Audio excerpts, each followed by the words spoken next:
What it do, everyone? Welcome back to the Well-Rounded Girls channel. Today we're going to be going on a Jeep ride. We're going to be doing Wayne's Worlds and then most likely dropping into Double Sammy. Wayne's World is a level 6 and Double Sammy is a 7. So when you're Jeeping, you have like level 10, which is the hardest difficulty. It's definitely when you're gonna start flipping, and then you have the level, I think 6 is pretty, like, most people can do it. And so we're really excited to go. It's just gonna be me and my dad. I'm in the red Jeep today, and my dad's going to be in this white Jeep, and we're gonna get going. So the first thing, do you want to turn on your walkie-talkie? So the funnest part about Jeeping is when you have walkie-talkies. So we turn it down. Do you want to do channel 6? Channel 6. And that is the best part. Well, one of the best parts about Jeeping. Check. Check, check. Okay, let's get it. The weather's been really bad lately, so you can see that the tires caught some water. That's kind of funny. Wow, look at that view, guys. Oh my gosh. Utah is seriously the most beautiful place. Oh my gosh. And the different mix is just wow. Okay, so the Jeep that I'm in today, it's a 6-cylinder. Usually 4 cylinders have the turbo, but this one has an aftermarket exhaust that adds another like 10 to 15 horsepower. It also has a different air filter that helps with that as well. Just give it a little bit of extra power, but it's beautiful and sounds really nice when you give it some gas.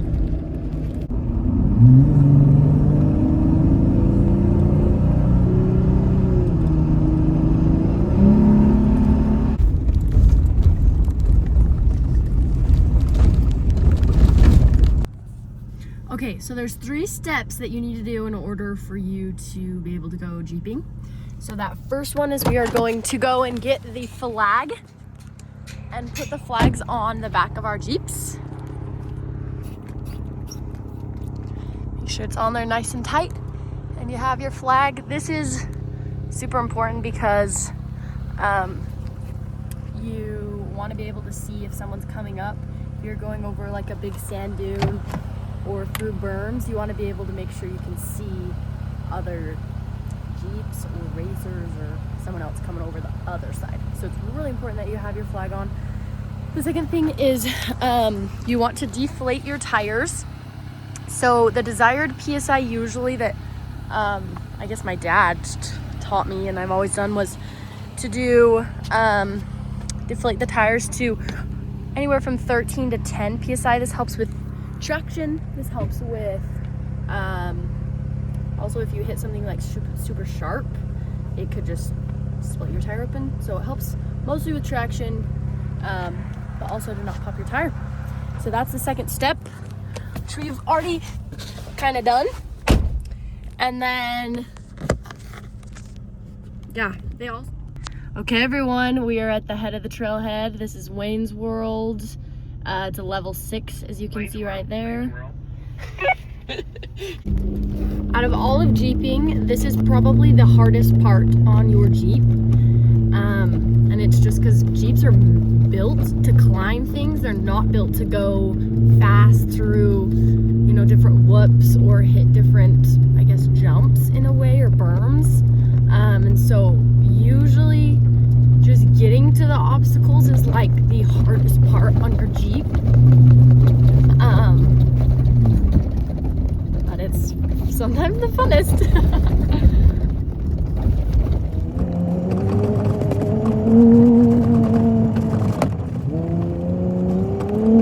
World. Alright, so what we're gonna do is just go ahead and switch to 4 low. Okay, so we just switched it to 4 low. The first obstacles, it'll be really cool to get to see this view of the Jeep, and it's nice being the one in the back because you can kind of follow the exact line that they had, and then you guys will get to see the dash view of what it's like to what you see as a driver, because oftentimes you don't see very much.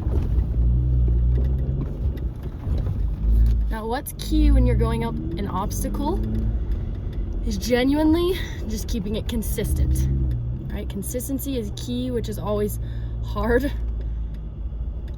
keeping it brake. And so what I have learned is to 2-foot drive, meaning you have 1 foot on the gas, 1 foot on the brake. That way you're always able to be moving if you want to move and not move if you don't want to move. When you're jeeping with other people, you always want to give it some space too, just in case he were to roll back. You don't want to damage your Jeep. Okay, what's sick about this Jeep too is it shows you at what angle you're at. You always kind of know, okay, I'm at this pitch, this roll. So one thing that I really love about jeeping, so I've played soccer my whole life. I played soccer in college at 2 different colleges. I loved it. It's the best. But there's something about the adrenaline that comes with soccer that makes it so fun. And it's like the pregame nerves, like you're just so, you know, what's happening? You're excited for the game. You gotta do your pregame poop. But with jeeping, the second you kind of kick off in soccer, those nerves go away. And then you're just having fun, you're running around. With jeeping, I genuinely think it's the same amount of adrenaline, but it never goes away. And obviously it gets better and worse when you're not going on obstacles, but it's awesome. So that's what I love about jeeping, is you truly can still get that adrenaline rush. For all of the adrenaline junkies out there, all the sensory seekers, jeeping should be your thing. We have gotten so much dang water, that is crazy. We're at the lake. Oh, the view is just beautiful. We're still on the right trail.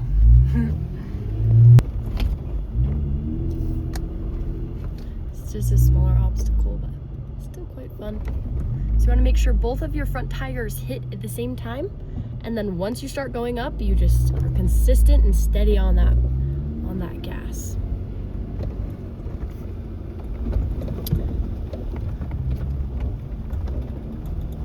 So again, you want just both of your tires hitting flush at the same time. Once you start creeping, consistency, and you're good to go. When you have a bunch of like back-to-back obstacles, that's when you want to start implementing the 2-foot braking or 2-foot driving, which is really you have a foot on the brake, foot on the gas, and you are just going. You just went up that obstacle. It was a little bit slippery just because, again, all of the rain that we've been getting.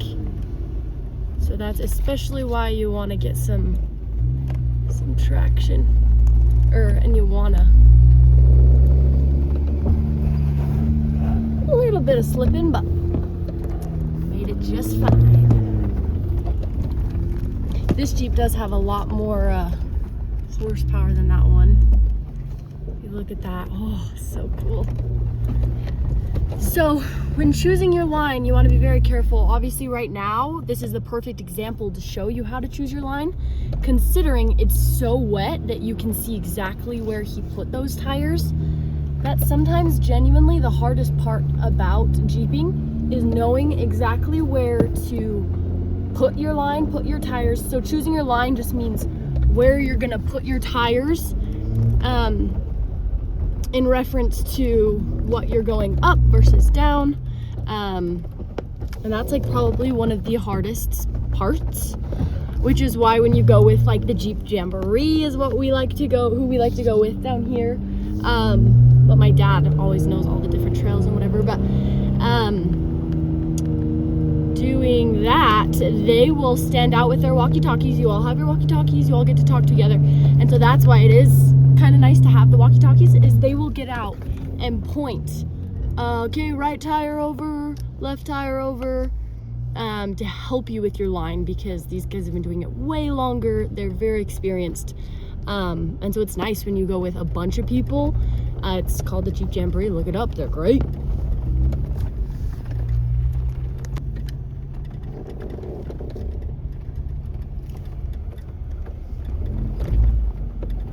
So on corners like these, you have to be careful to give this side enough space because it will drop down and you don't want it to scratch your paint on your door. So on sides where you know it's gonna drop down and then it has a little lip that comes out, you have to be a little bit more careful about giving it some more space on that side in order to not dink your sides. Because it is a little wet, slipping and sliding just a little bit.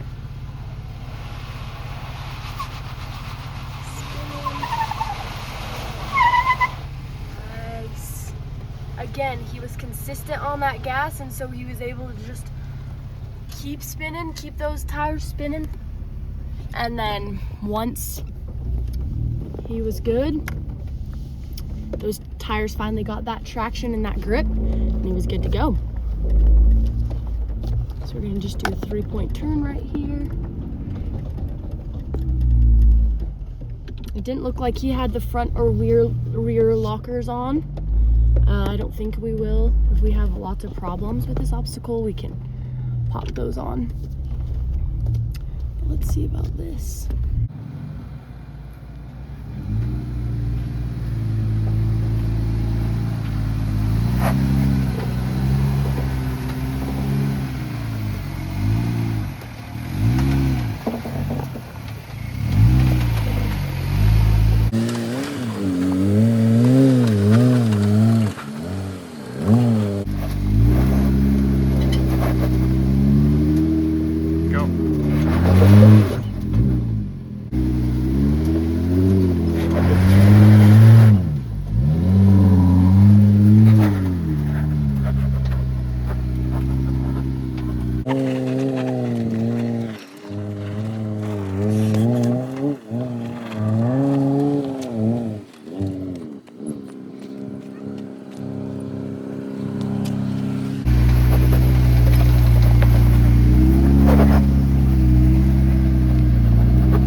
That's sick. You just straddled that bad boy. So again, it's easier when you're in the second Jeep, when you're in the back, because you know exactly what route to take, or what line, in other words. So this is a view that I get to see. You really can't see much.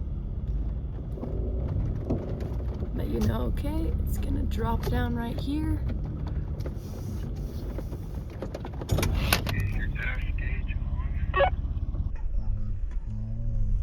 This right here doesn't look like much, but you get quite on a tilt, so I guess we'll have to see how much of a tilt. So right now we're at 20, 21, 22, 23, 25.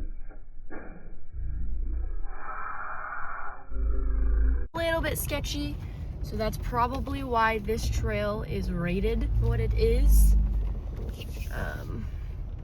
26, so cool.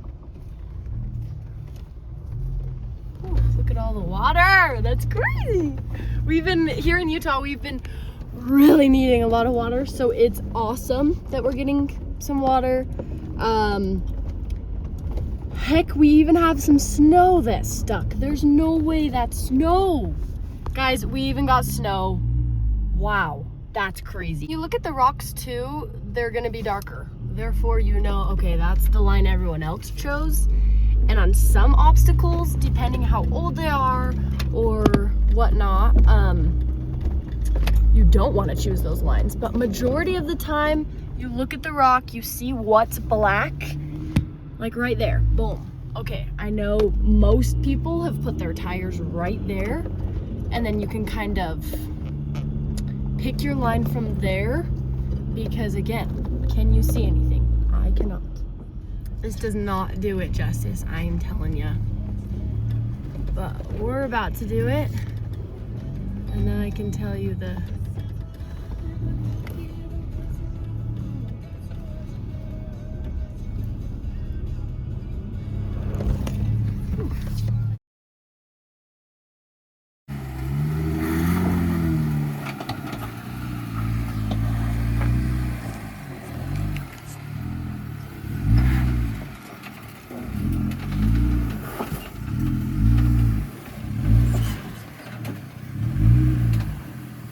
Turn towards me.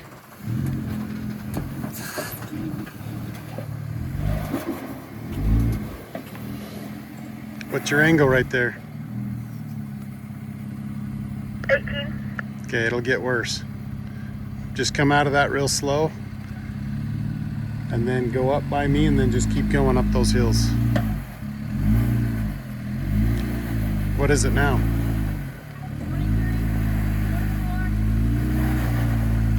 Okay. You're pretty much up. Just keep going. Wait for this, guys. Oh, that's sick. Ah, the camera never does it. Freaking.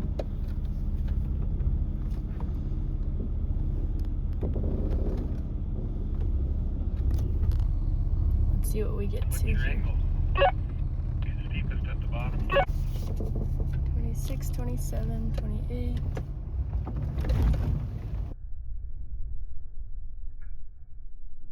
$32. That's crazy. My heart go all the way. Every time I try to take a break. And there's always a couple. Okay, everyone. So we just barely finished Wings World. That's all it is. It's pretty sick. There are only a few obstacles that you're kind of like, oh. The rest is just straight fun. So we're done with Wings World. There is one more obstacle, but we're gonna switch it, or we're gonna skip it just because it is getting a little bit dark. We don't want to get caught out in the dark, even though we got some nice lights on these. And so what we're gonna do is we're actually gonna go to a different, harder obstacle. So we're gonna skip the last one of Wings. Holy crap! We live in. The camera does not do it justice, guys. I promise. This is the most beautiful view. Sand dunes.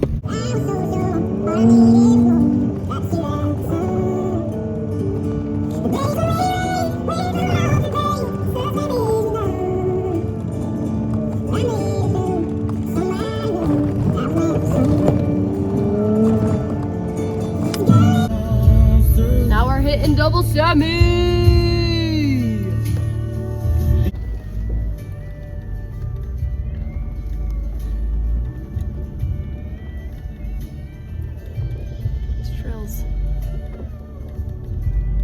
Probably known for its the Guardian.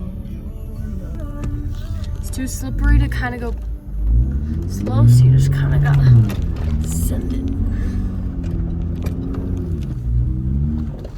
Because of how gosh dang it wet it is out here.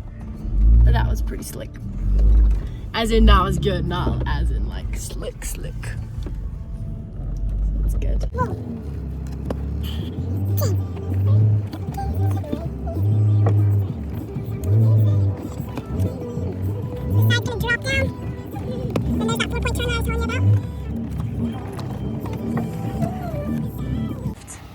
Back tires, especially when it's wet, you kind of just need to gas it like he is. You're so close. Yes! Good. Now straighten out. Good. Nice. Sheesh. Someone's looking.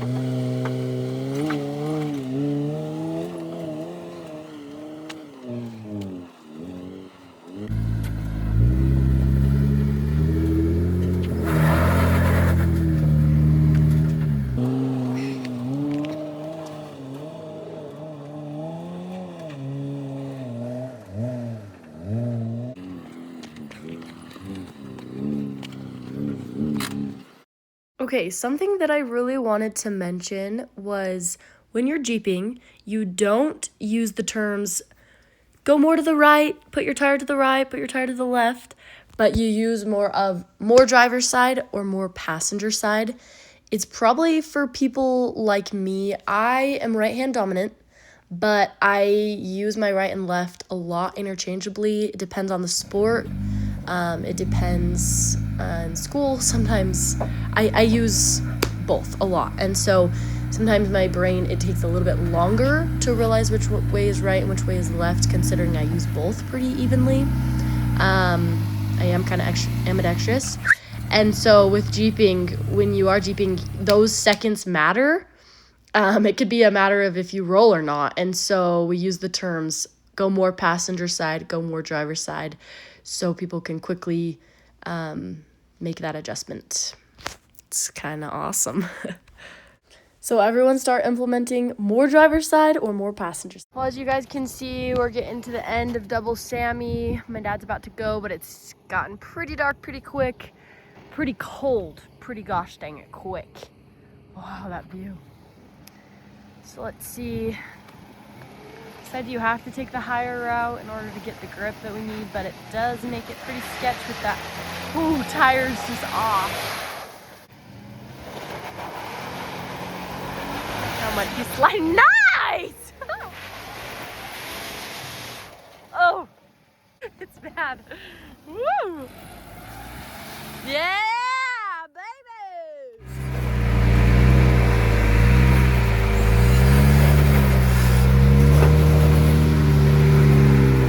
Nice line.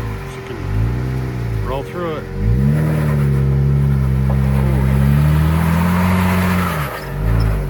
You slid into it.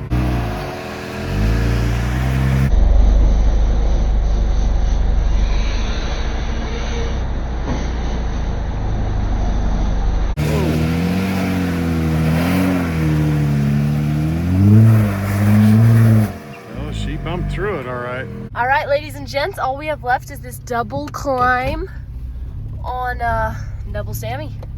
And then that is what it is. So, yeah.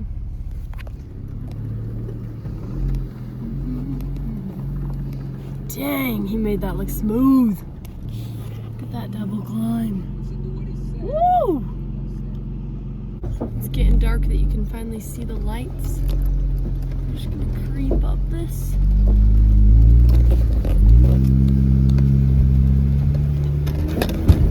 Nice. The second one.